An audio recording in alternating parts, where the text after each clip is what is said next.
Assalomu alaykum Annur kanali obunachilari. Navbatdagi obyektimiz elektr shitini topshirdik. Bu shitni ham obzorini qilib ketamiz.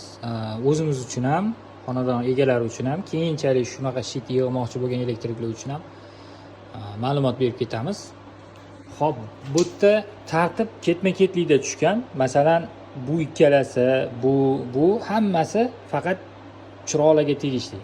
Hamma ikkala etajli asosinalarga tegishli. Mana yozib qo'yilgan. Hamma xonani chiroqlari, bu yoqda hamma xonani chiroqlariga tegishli aver, bu yoqda o'shani ruchnoyi. Masalan, mana shu polka hammasi bitta asosinaga tegishli, shu qator ustma-ust tushgan. Keyingisi birinchi etaj, keyin hovlini rozetkalariga ketgan. Keyingisi ikkinchi etaj bilan podval elektromobil uchun tanlangan. Xo'p, mana hozir osvesheniyadan boshlasak, mana bitta avtomat yoqib turadi, bittasi o'chiq turadi. Qizil avtomat bu avariyaviy holatlarda yoqiladi. Qachonki bizani averimiz ishlamasa, undan keyin ruchnoy rejimga o'tadi.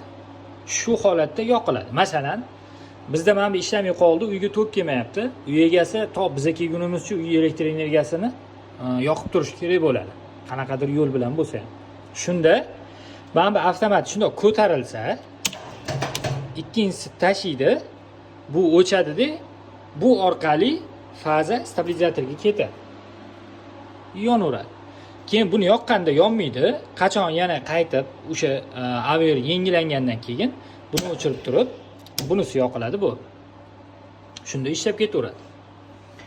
Bu avtomat, mana bu bypass avtomat, qachonki stabilizator ishlamay qolsa, buni remont qiladigan ustasi kelguncha yoki elektrik yetib kelguncha bu narsa o'chiriladi. Mana o'chadi, uy o'chadi, polniy osvesheniyasi, mana uy osvesheniyasi o'chdi. Pastga tushirib qo'yamiz. Shunda stabilizatordan emasdi, faqat avtomat orqali o'tib ketadi. Stabilillashtirilmagan напряжение ketadi. Misol uchun 229 kelayotgan ekan, 229 uyga qarab ketadi. Shuning uchun bu juda kamdan kam holatda tegiladi. Mana nagruska 0 bo'ldi, chunki o'chdi. Endi yoqamiz mana. Stabilizator orqali ketdi. Stabilizatorga nagruska tushdi, o'rnatildi. Bo'ldi. Uy egasi qilishi mumkin bo'lgan narsa, misol qaysi birini xatga yoqishdan qat'iy nazar hech qachon fazalar orasida yoki 0 bilan bog'liq hech qanaqa qisqa tutashuv bo'lmaydi bu yerda. Hech qanaqa qisqa tutashuv bo'lmaydi. Har bittasini o'chiraman. Misol uchun men buni yoqadigan bo'lsam, bu avtomatik o'zi o'chib qoladi.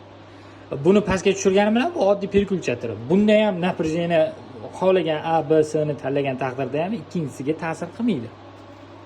Qachon uyda svet o'chib qolsa, kelinadi.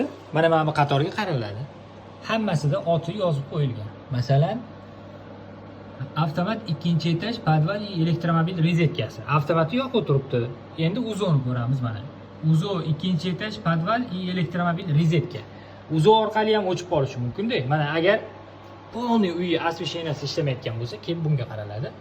Uzo osvesheniya. Hamma chiroqlarning uzosi shu.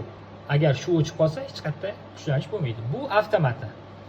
Bu modulniy kontaktori, master kulchator qo'yilgan. Birinchi etaj ko'cha rozetkasi. Bular hammasi yoqib turishi kerak. Mana shu qator eng muhim qatori. Bular yoqib turibdimi? Bo'ldi. Bu hech qanaqa qiyin joy yo'q. Birinchi uy egasi kelganda ishlamayotgan joylarini shu qatordan topadi. Misol uchun shu yerda uzo o'chig'mi yoki avtomat o'chig'mi, bunga qaraladi. Keyingi o'rinda bunga qaraladi. Bu yo'qmi, ishlab turibdimi, yo'qmi? Stabilizatorlar, agar stabilizator ishlamayotgan bo'lsa, marhamat, mana stabilizator deb yozib qo'yganmiz, bypass deb yozib qo'yganmiz. Mana birinchi etaj stabilizator bo'ldi. Bu bypass. Ikkinchi etaj podval elektromobil stabilizatori, bu bypass. Hammasini o'zini oti yozib qo'yilgan. Avtomatlari birinchi stabilizator uchun, ikkinchi stabilizator uchun, uchinchi stabilizator uchun, bu солнечный panel uchun ajratilgan. Солнечный panel kabeli uстановка qilinmagan. Qachon солнечный panel qo'yiladigan bo'lsa, o'shanda uстановкasi qo'yiladi.